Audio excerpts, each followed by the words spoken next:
আমরা পবিত্র অমরনাথ যাত্রা শেষ করে কাশ্মীরের সাইট সিন হিসাবে রেখেছিলাম ভয়ঙ্কর জজিলা পাস দর্শন, তার সাথে রেখেছিলাম দ্রাস সেক্টরে অবস্থিত কার্গিল ওয়ার মেমোরিয়াল।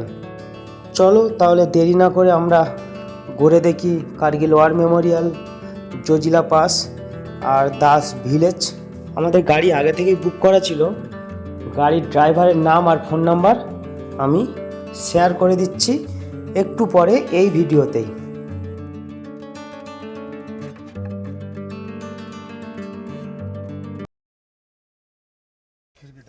আজকের বালতালের আমাদের শেষ দিন আর অমরনাথ যাত্রা এখানেই শেষ, তাই তো? আমাদের গাড়ির টাইম দেওয়া ছিল 6 জুলাই 2025 সকাল 7টা, আর সেই মতো আমরা বালতাল বেস ক্যাম্প থেকে রেডি হয়ে বেরিয়ে গেছি। আর এই যে এত ভিড়, এটা কিন্তু তৎকল RFID কাউন্টার থেকে দেখো এলো এই আঙুলের এই মাথা সাহায্যে, এটা জজিলা টানেল। আর এই যে ওপরে যে রোডগুলো জিগজ্যাগ, ওই রোডটা হলো জজিলা যায়। জজিলা থেকে সোজা কার্গিল লে হাইওয়ে, মানে লেতে যাওয়া যায়। দেখেছো টানেলের কাজ চলছে এখনও। আর দূরে দেখো পাহাড়ে মেঘ, আর আমরা এখন জজিলাতে যাব সাইট সিইং করতে। জজিলা পাস কিন্তু বালতাল বেস ক্যাম্প থেকে পুরোপুরি দেখা যায়। সিন্ধু নদী বালতালের গা লাগু আছে, বয়ে গেছে।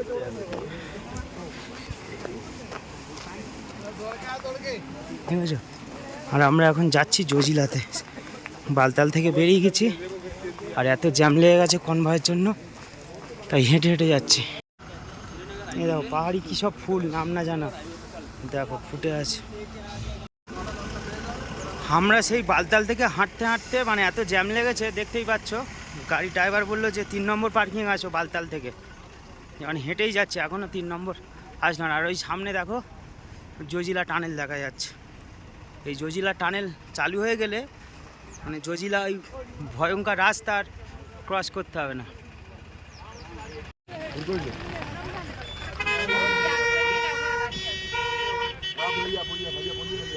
আপনারা দেখতেই পেলেন আমরা কতটা হেঁটে আসলাম। আর এই জ্যামের কারণ ছিল অ্যাকচুয়ালি অমরনাথ যাত্রীদের সেনা কনভয় যাওয়ার জন্য। আর আমরা হেঁটে হেঁটে 3 নম্বর পার্কিং থেকে আমরা কিন্তু আমাদের গাড়িতে উঠেছিলাম। ভারতবর্ষের অন্যতম ডেঞ্জারাস রোডের ভিতরে এই একটা রোড, জজিলা রোড। আর এই শীতকালে পুরো একদম বরফে পুরো একদম জমে সাদা হয়ে থাকে। 2-3 মাস মনে হয় রাস্তা বন্ধ থাকে, এত বরফ জমে থাকে এই রাস্তায়। আর নিচে হচ্ছে জজিলা টানেল হচ্ছে আমরা যেখানে বেস ক্যাম্পে ছিলাম। ভিডিওতে যে পাহাড়গুলো দেখা যাচ্ছে একবার শুধু দেখুন, কত সুন্দর না ল্যান্ডস্কেপ। যেন মনে হচ্ছে মন ভরে 2 চোখ জুড়ে দেখি, মানে যত দেখি যেন মনে হচ্ছে দেখে আর স্বাদ মেটে না। এইরকম দৃশ্য মানে চোখ ধাঁধানো দৃশ্য। আর যেই রকম সুন্দর তেমনই কিন্তু ভয়ঙ্কর। আর ভয়ঙ্করের কারণ হলো পাশে কিন্তু গভীর খাদ। জজিলা পাস কিন্তু কাশ্মীরকে লে লাদাখের সাথে কিন্তু কানেক্ট করে। আর এই রাস্তা শীতকালে পুরো কিন্তু বরফের চাদরে পুরো ঢাকা থাকে।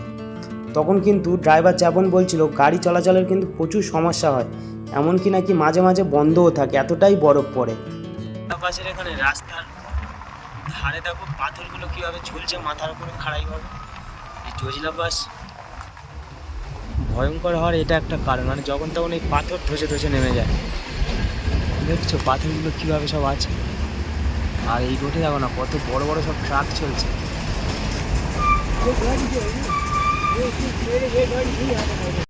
এই জজিলা পাসের 2-1 জায়গায় রাস্তা এত সংকীর্ণ যে আমাদেরকে দাঁড়িয়ে যেতে হচ্ছে। কারণ কি, অপোজিট দিক থেকে যখন গাড়ি আসছে, সেই গাড়ি যতক্ষণ না পাস হবে ততক্ষণ কিন্তু এগোনো সম্ভব নয়।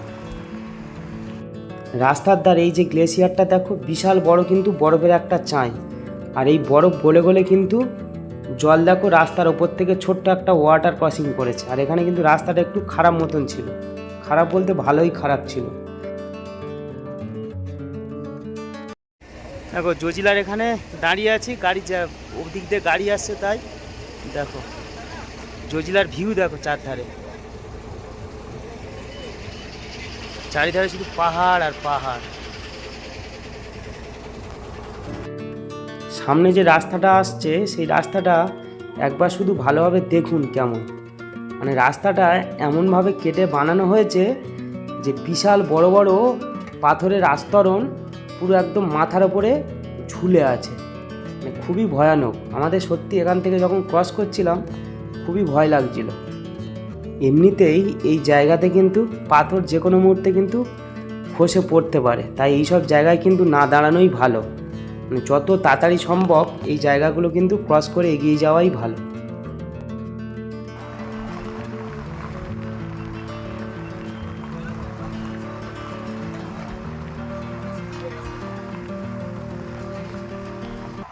কার্গিল ওয়ার মেমোরিয়ালে যাওয়ার সময় আমাদের গাড়ি জজিলা ভিউ পয়েন্টে দাঁড়ায়নি, কারণ কি ওই ড্রাইভার দাদা বলছিল কি আসার সময় আমরা দাঁড়িয়ে যাব, তখন তোমরা 5-10 মিনিট ছবি ভিডিও তুলে নিও। কার্গিল যাওয়ার পথে এরকম একটা ধাবা দেখে দাঁড়ালাম, জম্মুদা ডোকরা ধাবা। চারধারের ভিউ দেখো। সামনে যে গেটটা দেখা যাচ্ছে এই গেটটা কিন্তু লাদাখ রিজিয়ন আর কাশ্মীরের বর্ডার, ঠিক আছে। আর ওই যে আমরা ধাবাতে খাওয়া দাওয়া করলাম, এই ধাবাটা কিন্তু লাদাখ রিজিয়নের মধ্যে। আর আমরা ফাইনালি কিন্তু লাদাখ রিজিয়নে এন্ট্রি করে গেছি। আর এন্ট্রি করার সাথে সাথেই আপনারা এই পাহাড়ের ল্যান্ডস্কেপ দেখে বুঝতেই পাচ্ছেন পুরো মরুভূমি, কোনো গাছপালা নেই, দেখেই বোঝা যাচ্ছে। মানে কাশ্মীরের ওই সাইডে কিন্তু পাহাড়ে প্রচুর গাছপালা ছিল। আর এই লাদাখ কিন্তু প্রত্যেকটা বাইকারের কিন্তু স্বপ্ন কোনো না কোনো সময় নিজের বাইক নিয়ে লাদাখ ভিজিট করে যাবে। আমারও স্বপ্ন আছে, যদি কোনো দিন সময় হয়, টাকা পয়সা হয়, নিজের বাইক নিয়ে লাদাখ ঘুরবো।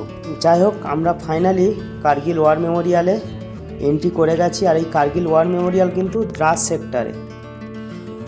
আর এই ওয়ার মেমোরিয়াল শ্রীনগর লে হাইওয়ের ওপর অবস্থিত। কার্গিল যুদ্ধ হয়েছিল 1999 সালে, যেটার নাম দেওয়া হয়েছিল অপারেশন বিজয়। আর এই ওয়ার মেমোরিয়ালের ঠিক পিছনেই রয়েছে টোলোলিং হিলস। আর এর থেকে কিছু দূরে আছে টাইগার হিল, যে পাহাড়গুলি পাকিস্তানিরা কাপুরুষের মতো চুরি করে ক্যাপচার করতে চেয়েছিল, কিন্তু ভারতের বীর জওয়ানরা তাদের সেই উদ্দেশ্য সফল হতে দেয়নি। তাদের সাথে যুদ্ধ করে তাদেরকে পরাজিত করে বিজয় উৎসব পালন করেছিল। ভারতের এই ভূখণ্ড রক্ষা করে বীরত্বের সাথে লড়াই করে শহীদ হয়েছিলেন প্রায় 500-এরও বেশি বীর জওয়ান। সেলুট জানাই ভারতের এই বীর জওয়ানদের, যাদের জন্য আজ আমরা নিশ্চিন্তে ঘুমাতে পারি। সত্যি বলতে যখন ভিতরে আর্মিগুলো এই কার্গিল যুদ্ধ সম্পর্কে ব্রিফিং করছিল, শুনে সত্যি চোখ দিয়ে জল এসে যাচ্ছিল। 1999 সালের কার্গিল যুদ্ধে বাহাদুরের মতো লড়াই করে শহীদ হয়েছিলেন ক্যাপ্টেন বিক্রম বাত্রা। তার এই বীরত্বের জন্য ভারত মাকে রক্ষার জন্য ভারতের সর্বোচ্চ মিলিটারি অ্যাওয়ার্ড তাকে দেওয়া হয়েছিল পরমবীর চক্র। এখন আমরা যাব শ্রীনগরের ডাল লেকের ঠিক গালাগুয়া হোটেল আঞ্জির ভিলাতে, যে হোটেলে কিন্তু আমরা 1 তারিখে ছিলাম। আজ আমাদের রাত্রি নিবাস হবে ওই আঞ্জির ভিলাতে, যে হোটেলের ডিটেলস কিন্তু এপিসোড 1-এ দেওয়া আছে, কাশ্মীরের এপিসোড 1-এ। আমাদের যে ড্রাইভার হামিদ ভাই, ওনার নাম্বার আমরা শেয়ার করে দিলাম। আর যার মারফত এই গাড়ি বুক করেছিলাম বিলাল ভাই, উনিও কাশ্মীরের লোক, ওনার নাম্বারটাও শেয়ার করে দিলাম। এখন আমরা ক্রস করছি মানে লাদাখ রিজিয়নের দ্রাস ভিলেজ। সত্যি বলতে ভিলেজটা এত সুন্দর, মানে দারুণ। যে গ্রামের চারধারে পাহাড়ে ঘেরা, আর মাঝখান থেকে বয়ে চলেছে দ্রাস রিভার। দারুণ। যদি কখনো আবার কাশ্মীরে আসি, এই দ্রাস ভিলেজ একবার হলেও থেকে যাব, কারণ দারুণ জায়গা, দারুণ। আজকের তো আর হবে না, কারণ কি আমাদের হাতে আর সময় নেই, ফিরে যেতে হবে। ভারতের এই দ্রাস সেক্টর দ্বিতীয় শীতলতম স্থান, মানে বুঝতেই পারছেন এখানে কতটা পরিমাণে ঠান্ডা পড়ে। আর প্রথম শীতলতম স্থান হলো সিয়াচেন। আমাদের আসার সময় জ্যামের জন্য এতটাই লেট হয়ে গেছে যে যার জন্য আমরা এই দ্রাস ভিলেজে একটুও দাঁড়াতে পারলাম না, কারণ ড্রাইভার খুবই তাড়াতাড়ি করছিল যে সোনমার্গ 3টের ভিতরে ক্রস না করতে পারলে আমাদের যেতে দেবে না। যাই হোক, ব্যাড লাক, এত সুন্দর জায়গাটাকে এই গাড়িতে বসে বসে দেখতে হচ্ছে। আর আমাদের পাশ থেকে যে এই রাস্তার পাশ থেকে যে লে শ্রীনগর হাইওয়ের পাশ থেকে যে নদীটা বয়ে চলেছে, পাশে দেখাই যাচ্ছে এটা কিন্তু দ্রাস রিভার, যেটা কিন্তু এই দ্রাস সেক্টর থেকেই কোথাও থেকে একটা উৎপত্তি হয়েছে। আর এটা কিন্তু বরফ গলা জলে পুষ্ট নদী। মানে লাদাখ রিজিয়নের একদম শুরুতে এই যে পাহাড়গুলো দেখতে পাচ্ছি, এই পাহাড়গুলো কিন্তু মানে পুরো মরুভূমির মতন, তবে অল্প অল্প ঘাসপালা আছে, তাহলে বুঝতেই পারছেন। আর লাদাখের একদম ভেতরে যখন আমরা এন্টার করব তখন একদম মরুভূমি, মানে যে পাহাড়ে একদম গাছপালা কিছুই নেই। এখান থেকে দেখো এই দ্রাস রিভারটা পরিষ্কার বোঝা যাচ্ছে। মানে এই রকম চারধারে পাহাড়, এইরকম নদী, কত সুন্দর লাগে, দারুণ লাগে। সত্যি বলতে আমাদের যদি তাড়াহুড়ো না থাকতো, এখানে অন্তত 1-1.5 ঘন্টা চুপচাপ বসে থাকতাম। জানি না কোনোদিন লাদাখ আসতে পারবো কি না।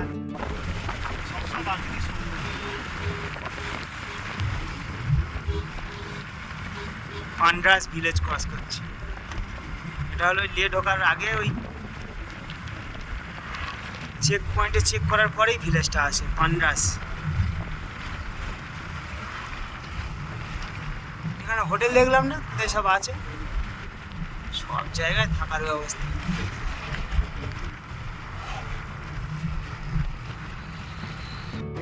এই দ্রাস রিভারের এই জায়গাটায় দেখছিলাম সব গ্যাস ফ্যাস জ্বলছে গাড়ির ধারে পারে, তবে আমার যত সম্ভব মনে হয় সব পিকনিক করছিল। তবে শীতকালে এই জায়গায় কিন্তু পিকনিক করার কিন্তু দারুণ জায়গা। আর জায়গার লোকেশনটা দেখেছো, দারুণ লাগছে জায়গাটাকে।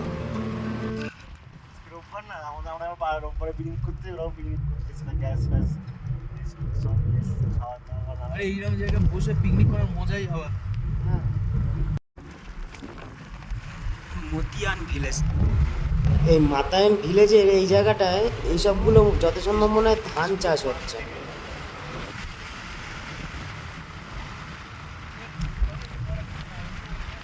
এই জায়গাটায় একটা জিনিস লক্ষ্য করলাম, রাস্তায় যেতে যেতে এখানে কিন্তু রাস্তায় জনসংখ্যার পরিমাণ কিন্তু খুবই কম। মাঝে মাঝেই 2-1টা গাড়ি যাচ্ছে এই, আর মাঝে মাঝে ওই 2-1টা গ্রাম যখন আসছে তখনই লোকজন দেখা যাচ্ছে, নাহলে রাস্তাঘাটে লোকজনের সংখ্যা প্রচুর কম, প্রচুর। জজিলা টানেল সেই বালতালের ওপারটা দেখেছিলাম, আর ওপার থেকে এসে এই জজিলা টানেলের এই সামনে কাজ হচ্ছে, মানে এখানেই হচ্ছে জজিলা টানেল শেষ। মানে বুঝতে পারছো, মানে কত পাহাড়ের তলা দিয়ে এই টানেল তৈরি হচ্ছে। এই টানেল হয়ে গেলে কিন্তু মানে কাশ্মীর আর লেহের মধ্যে কিন্তু যোগাযোগ সারা বছরই থাকবে। ওই শীতকালে মাঝে মাঝে যে রাস্তা বন্ধ থাকতো সেগুলো কিন্তু আর হবে না। মানে কতই উপকার হবে তখন এই টানেলটা হয়ে গেলে। কবে চালু হবে জানি না, বাট হয়ে গেলে কিন্তু সত্যি খুবই উপকার হবে। তখন এই ভয়ঙ্কর এই বরফের মধ্যে দিয়ে এত রিস্ক নিয়ে আর গাড়ি চালাতে হবে না কারোর। কত খরচ করছে আমাদের জন্য সরকার।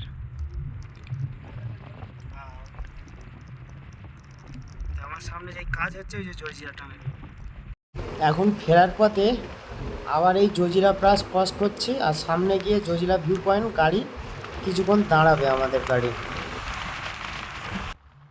এই জজিলা পাসের উচ্চতা হলো সমুদ্রপৃষ্ঠ থেকে 11,575 ফুট।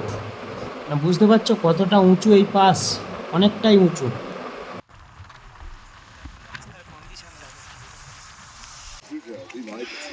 এই আই লাভ জজিলা পয়েন্টে দাঁড়িয়ে আছি, আর জজিলার এই যে নিচে যে রাস্তাটা, এই রাস্তাটা আগে পুরনো রাস্তা ছিল।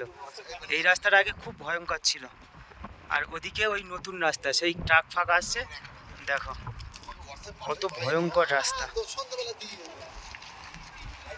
এই নিচের এই রাস্তাটা হলো পুরোনো রাস্তা। এই জজিলা পাশে আমরা এখন কয়েক জায়গায় বরফ দেখলাম, আর শীতকালে আসলে এখানে পুরো বরফের চাদরে পুরো ঢাকা থাকে, মানে এতটাই বরফ থাকে, মানে এই রাস্তা চলার একদম উপযুক্ত থাকে না। এই অমরনাথ যাত্রার পরে সাইট সিইং হিসাবে জজিলা রেখেছিলাম, জজিলা ঘুরে নিলাম। আর এটা হলো ভারতবর্ষের একটা অন্যতম হচ্ছে টাফেস্ট রোড।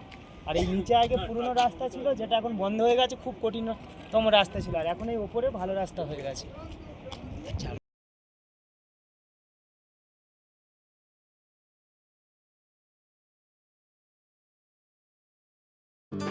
নিচে যে ছোট ইয়েলো নীল কালার ঘর ঘর দেখা যাচ্ছে ক্যাম্প, ওটাই কিন্তু বালতাল বেস ক্যাম্প, আর যেখান থেকে শুরু হয় কিন্তু প্রতি বছর পবিত্র অমরনাথ যাত্রা। ওই যে বালতাল বেস ক্যাম্প দেখা যাচ্ছে। নিচে বালতাল বেস ক্যাম্পের পাশ থেকে যে নদীটা বয়ে গেছে ওটা কিন্তু সিন্ধু নিপার। এতক্ষণ আমরা মরুভূমি পাহাড় দেখছিলাম, যে পাহাড়ে কিন্তু কোনো গাছপালা ছিল না। আর যেই আমরা কাশ্মীর উপত্যকার মধ্যে এন্ট্রি করলাম, দেখো সবুজ গাছপালা দেখা যাচ্ছে। আর সামনেই কিন্তু সোনমার্গ, আর বেশি বাকি নেই। আর নিচ দিয়ে কিন্তু সিন্ধু নদী বয়ে গেছে। সোনমার্গ ভিলেজ ক্রস করছে।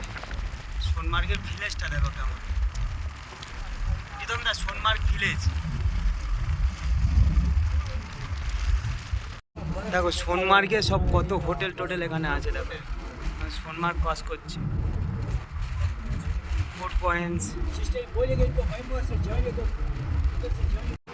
এখানে দেখো এই যে আই লাভ সোনমার্গ লেখাটা এখানে লেখা আছে। আরো অন্য জায়গায় আছে কিনা জানি না, বাট এখানে একটা লেখা দেখলাম।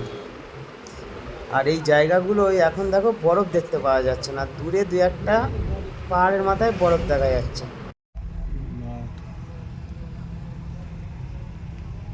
সোনমার্গ টানেলের এখানে জ্যাম লেগে গেছে, কারণ কি অমরনাথ যাত্রার কনভয় যাচ্ছে, তাই গাড়ি কতক্ষণ এখানে দাঁড় করে রেখেছে। আমরা এখন আছি সোনমার্গে। Welcome to Sonamarg tunnel. দেখো সব গাড়ি এখানে দাঁড়িয়ে গেছে, কি অবস্থা। দেখো এই হলো সোনমার্গ টানেল। এদিক দিয়েও রাস্তা আছে টানেলে যাওয়ার আগে, কিন্তু দুদিক দিয়েই বন্ধ করে রেখেছে কনভয়ের জন্য। আর সেই সোনমার্গের ওপরে এই বরফ জমে আছে। আর এখানেই লেখা আছে ওয়েলকাম টু সোনমার্গ। পুরো রাস্তা পুরো জ্যাম হয়ে গেছে। ওই সাইড দিয়েও গাড়ি আসছে না। কি হয়েছে টানেলের ভেতরে বুঝতে পারছি না। সোনমার্গ টানেলের আগে এই জায়গাটা কিন্তু শীতকালে একদম সাদা হয়ে থাকে, আর দারুণ দেখতে লাগে। আর এখন দেখো পাহাড়ের মাথায় কয়েক টুকরো বরফ।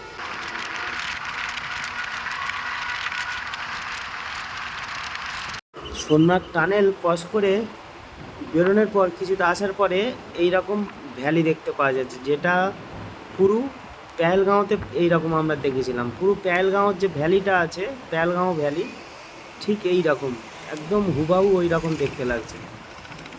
নিচে ওই রকম সুন্দর ঘরবাড়ি, আর ওপরে পাইন গাছের পাহাড়। দেখো কত সুন্দর দেখতে লাগছে। আর গাড়িতে বসে আস্তে আস্তে সবাই ঘুমিয়ে পড়েছিলাম, আর এখন ঘুম ভাঙলো। আর এই এখন আমার পাশে যে নদীটা বয়ে যাচ্ছে এই রাস্তার পাশ দিয়ে, এটা কিন্তু সিন্ধু নদী। আর আমরা শ্রীনগরের ডাল লেকের খুব কাছাকাছি চলে এসেছি। কাশ্মীরে কিন্তু শুধু আপেল, তারপরে হচ্ছে জাফরান, বাদাম এইসব শুধু চাষ হয় না, এখানে কিন্তু ধানও কিন্তু যথেষ্ট চাষ হয়। দেখো কত ধান গাছ। এখন ক্রস করছি সিন্ধু নদীর ওপরে নির্মিত ওয়েইল ব্রিজ। আর ব্রিজটা কিন্তু দারুণ দেখতে। আর এই নিচ দিয়ে কিন্তু সিন্ধু নদী বয়ে চলেছে।